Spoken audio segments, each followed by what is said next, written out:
안녕하세요. 메스플 수학운동의 구리스입니다. 오늘은 중학교 2학년 수학 중에 연립방정식 풀이에 대해서 여러분들과 같이 공부하도록 하겠습니다. 먼저 생각톡에서 보시면은 매점에서 다희는 생수 3병과 주스 2병을 사고 2,800원을 지불하였고 동준이는 생수 1병과 주스 2병을 사고 2,000원을 지불하였다. 이것을 통해서 연립방정식을 세우고요. 공통적으로 만족하는 x, y의 값을 구하는 겁니다. 첫 번째 식으로는 3x 플러스 2y는 2800이 나오고요. 두 번째는 x 플러스 2y는 2000이 되죠. 연립방정식을 풀 때는 가장 기본적인 것은 해 또는 근의 정의를 이용해서 x, y의 범위가 제한되어 있을 때는 직접 하나하나 대입을 통해서 1번식과 2번식의 두 개의 방정식에서 공통 부분을 찾는 것입니다. 그것이 첫 번째고요. 두 번째는 미지수가 두 개인 1차 방정식을 보시게 되면은 좌변에는 x의 개수들이 있잖아요. 3x와 2y가 있고요. 우변에는 상수항이 있죠. 이것을 적당한 수를 곱해서 빼거나 더해서 미지수 하나를 없애는 겁니다. 그런 식으로 이용하는 것을 우리는 가감법이라고 하는데요. 이 상태에서 보시면은 1번식에서 2번식을 직접 빼도록 하겠습니다. 빼게 되면은 좌변은 좌변끼리 빼고 우변은 우변끼리 빼면 됩니다. 3x 플러스 2y에서 빼기 x 마이너스 2y는 2800 마이너스 2000이 되죠. 이렇게 했더니 y가 2y하고 마이너스 2y니까 없어지잖아요. 그래서 가감법의 목적은 미지수 하나를 없애는 걸 목적입니다. 그래서 결과를 보자면은 좌변은 2x가 되고요. 우변은 800이 되죠. 이렇게 미지수 하나를 없애게 되면은 미지수가 하나인 1차 방정식이 되죠. 그러면 1차 방정식을 풀어서 x는 400이 되잖아요. 그리고 나서 이제 x가 400인 것을 1번식이나 2번식의 대입을 통해서 y값을 구하는 것입니다.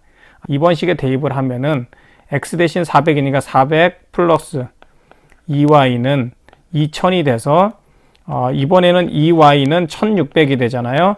그래서 우리가 구하고자 하는 y는 800이 된다는 것을 알 수가 있습니다. 이렇게 x와 y를 동시에 구해서 결과는 x는 400이고 y는 800이다. 이렇게 해서 연립방정식의 해를 구할 수 있다는 것입니다. 그래서 연립방정식의 해를 가감법을 이용해서 구하는 방법은 미지수 하나를 없애는 겁니다. 여기처럼 2y와 마이너스 2y 또는 x도 없앨 수가 있는 것이죠. 이렇게 없애서 미지수가 하나인 1차 방정식을 만든 다음에 하나의 값을 구하고 그리고 나서 대입을 통해서 다른 한 값을 구해서 연립방정식의 해를 구할 수가 있습니다. 자, 이러한 방법을 가감법이라고 합니다. 예제 2번 보겠습니다. 이번에는 가감법을 하려고 하는데 개수가 x가 2고 3이잖아요. 그리고 y는 3이고 4니까 이것을 한 번에 바로 빼서 미지수 하나를 없앨 수가 없죠. 개수를 맞춰줘야 되잖아요.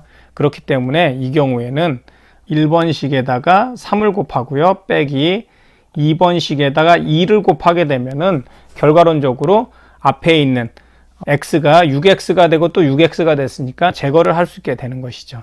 그래서 각각 구한 다음에 6x 플러스 9y는 12가 되고요. 밑에는 6x 플러스 8y는 10이 된다는 것을 알 수가 있죠. 이렇게 됐더니 이제는 3번식과 4번식을 빼게 되면 여기 있는 6x와 6x가 없어지는 거죠. 그래서 빼게 되면은 y는 2라는 y값을 얻을 수가 있고요. 이번에는 y는 2를 1번식이나 2번식에다 대입을 하면 됩니다. 그래서 1번식에 대입을 하게 되면은 y 대신 2가 들어가니까요. 2x 플러스 6은 4가 되잖아요. 그래서 우리는 2x는 마이너스 2가 되니까 결과적으로 x는 마이너스 1이 된다는 것을 알 수가 있죠. 그러므로 최종적으로 우리가 구하고자 하는 값은 x는 마이너스 1, y는 2가 된다는 것을 알 수 있습니다. 이렇게 개수가 다르다 하더라도 x나 y의 개수를 맞춰준 다음에요. 그런 다음에 빼주면 됩니다. 그러려면 어떤 적당한 수를 곱해야겠죠. 그런 방법을 통해서 우리가 양변에 적당한 수를 곱해가지고 더하고 하나 빼서 연립방정식의 해를 구할 수 있다. 가감법이라고 볼 수 있습니다. 다음은 대입법에 대해서 설명을 하겠습니다. 대입법은 이미 우리가 대입이라는 용어를 알고 있기 때문에 어렵지 않게 해결을 할 수가 있습니다. 대입법을 사용할 때는 일반적으로 하나의 문자가 다른 문자로 되어 있을 때 y는 x 플러스 210, 그러니까 y를 x에 관한 식으로 나타낸 것이죠. 이러한 식이 있으면은 이것을 밑에 식에 y 대신 x 플러스 210이 들어가는 겁니다. 그렇게 되면은 y가 제거가 되는 것이죠. 그것을 통해서 x의 값을 구하고 최종적으로 y의 값을 구할 수 있는 그런 방법을 우리는 대입법이라고 합니다. 직접 대입을 하는 것이죠. 대입이라는 것은 문자를 대신하여 숫자나 또는 문자를 대신하여 문자가 들어가는 것을 말하잖아요. 그래서 이 경우 보면은 x 플러스 y 대신 x 플러스 210이 들어가고요. 그리고 2476이 되잖아요. 그래서 계산을 하면 2x는 210을 넘겨서 계산을 하게 되면은 2266이 되죠. 그래서 2로 나누게 되면은 x의 값은 1133이 된다는 것을 알 수 있습니다. 이제 1133을 1번식에 대입을 하는 것이죠. 그래서 y는 x 대신 1133이니까 1133 더하기 210 해서 결과는 1343이 된다는 것을 알 수 있습니다. 그러므로 우리가 구하고자 하는 x는 1133이 되고요. y는 1343이 된다는 것을 알 수가 있습니다. 이렇게 대입을 통해서 연립방정식의 해를 구하는 것을 대입법이라고 합니다. 예제 4번처럼 이렇게 y-3x는 1 이렇게 주어졌을 때는 대입법을 이용하는 것이 쉽게 풀이가 가능한 것이죠. 그래서 1번식을 변형을 하면은 y는 3x 플러스 1이 되잖아요. 그리고 나서 이 y를 밑에 있는 식에 y를 대신하여 3x 플러스 2를 대입하는 겁니다. 그러면은 7x 마이너스 2에 3x 플러스 1은 마이너스 1이 되잖아요. 이렇게 했더니 미지수가 하나인 1차 방정식이 됐죠. 그래서 7x 마이너스 6x 마이너스 2는 마이너스 1이 돼서요. x는 넘기면 1이 되죠. 이 x는 1이 된 것을 바로 이쪽에 있는 요거를 3번이라고 하면 3번식에 대입을 하게 되면은 쉽게 y를 구할 수가 있죠. 그랬더니 대입을 했더니 y가 4가 되잖아요. 그래서 이런 식으로 해서 우리가 대입법을 이용해서 쉽게 해결을 할 수 있고요. 대입법을 이용할지 가감법을 이용할지는 여러분들이 식을 보고 편한 쪽으로, 그리고 일반적으로 어떤 하나의 문자가 다른 문자로 나타내 있을 때는 대입법을 활용하는 것이 조금 더 편할 수 있다는 것을 말씀드립니다. 다음은 1차 방정식에서와 마찬가지로 개수가 소수나 분수인 경우가 있습니다. 이런 경우에도 적당한 수를 곱해서 정수로 고쳐준 다음에 풀이하는 것이 편리하다는 것입니다. 예제 5번 보겠습니다. 예제 5번 보면은 0.4x-0.3y는 3이 되고요. 3분의 2x-2분의 3y는 7이 되잖아요. 그래서 개수가 소수도 있고 분수도 있기 때문에 정수로 고쳐주면서 가감법을 이용할 거거든요. 그래서 1번에다가 10을 곱하면은 x가 4x가 되잖아요. 그리고 2번식에다가 3과 2의 최소 공배수인 6을 곱해주면은 또 x가 4x가 되잖아요. 그래서 이렇게 곱해주면서 빼게 되면은 자연스럽게 가감법을 이용할 수 있는 것이죠. 첫 번째 보면 1에다가 곱하기 10을 하고요. 빼기 2에다 곱하기 6을 해서 빼버리는 것입니다. 직접 한번 곱해 보겠습니다. 10을 곱하면은 4x-3y는 30이 되고요. 이거를 우리가 1-라고 하겠습니다. 그리고 두 번째 6을 곱해주면은 4x-9y는 42가 되죠. 자, 이걸 2-라고 하겠습니다. 그런 다음에 이번에는 우리가 2-에서 1-를 빼주는 것입니다. 그럼 x가 사라지잖아요. x가 사라지고 마이너스 6y는 밑에서 빼니까 12가 되잖아요. 그래서 우리가 구하고자 하는 y는 마이너스 2가 되고요. 이 y는 마이너스 2인 거를 1-나 2- 둘 중에 하나에다 넣어주면 되는 거죠. 1-에다 넣겠습니다. 그러면은 4x 마이너스니까 플러스 6은 30이 되잖아요. 그래서 4x는 24가 되니까 x는 6이 된다는 것을 알 수 있죠. 그러므로 연립방정식의 해는 x는 6이 되고요. y는 마이너스 2가 된다는 것을 알 수가 있습니다. 이미 1차 방정식에서도 개수가 소수나 분수인 경우에는 다뤄봤기 때문에 연립방정식에서도 연립방정식의 개념과 어떤 해만 충분히 이해한다면 풀이 과정은 동일하다고 볼 수 있겠습니다.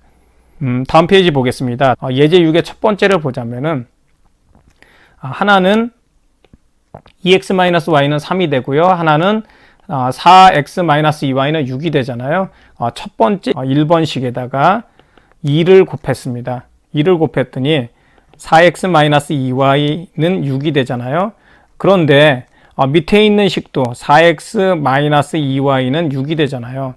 이렇게 두 개의 식을 봤더니 결과적으로 두 개의 식이 동일한 식이잖아요. 똑같은 식이고 xy에 대해서 범위가 제한되지 않기 때문에 수 전체라는 것을 알 수가 있습니다. 그래서 이렇게 똑같은 식에 대해서 해를 구하시오. 그렇게 되면 해는 무수히 많다.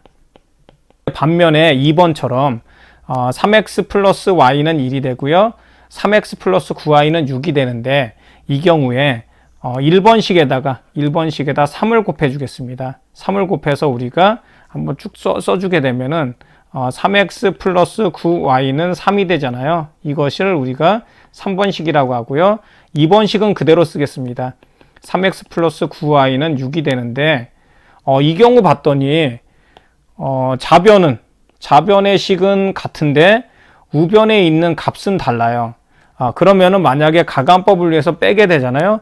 빼게 되면은 0x 플러스 0y는 마이너스 3이 되는 것이죠. 이렇게 그냥 뺀다고 한다면.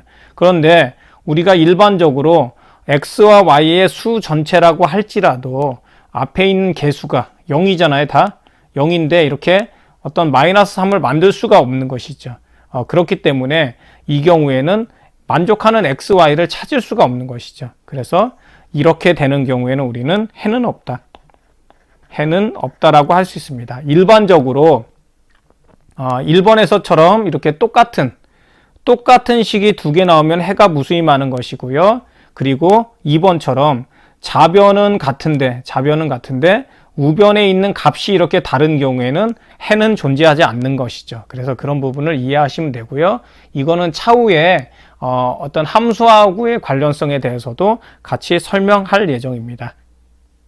적용하기 보겠습니다. 일반적으로는 연립방 정식이 이러한 형태로 주어지잖아요. 이런 형태로 주어지는데 A는 B는 C 이러한 형태로도 연립방 정식을 만들 수 있다는 것이죠. 3x 플러스 2y는 5x 플러스 6y는 마이너스 4다.